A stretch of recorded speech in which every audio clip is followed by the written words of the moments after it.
మొత్తం చరిత్ర తీయండి.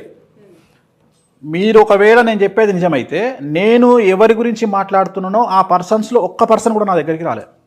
ఇవాళ జగన్మోహన్ రెడ్డి సీఎం అయ్యాడని నేను చెప్తే నేను జగన్ మన నాకు చుట్టమా, లేకపోతే నేను పోయి ఏమైనా టీటీడీ మెంబర్ తీసుకున్నానా, లేకపోతే జగన్మోహన్ రెడ్డి నాకు 10 కోట్లు ఇచ్చిండా? కానీ నేను వేరే పార్టీలతో డబ్బులు తింటున్నాను కదా. జగన్మోహన్ రెడ్డి నాకు ఏమైనా ఇచ్చిండా?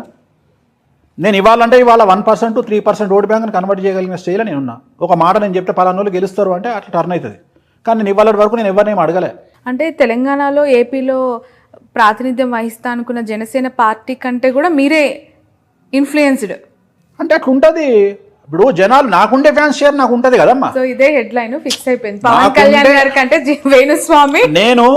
నేను చెప్పదలుచుకున్న పాయింట్ ఏంటంటే నన్ను ఎంతమంది తిట్టినా నన్ను నమ్మే ఫ్యాన్స్ నాకు ఉంటారు. మౌత్ పబ్లిసిటీ, నేను తెలంగాణ గెలుస్తుంది, టీఆర్ఎస్ ఓడిపోతుంది, కాంగ్రెస్ గెలుస్తుంది అని నీలాంటి వాళ్ళకి ఎంతమందికి చెప్పుంటా?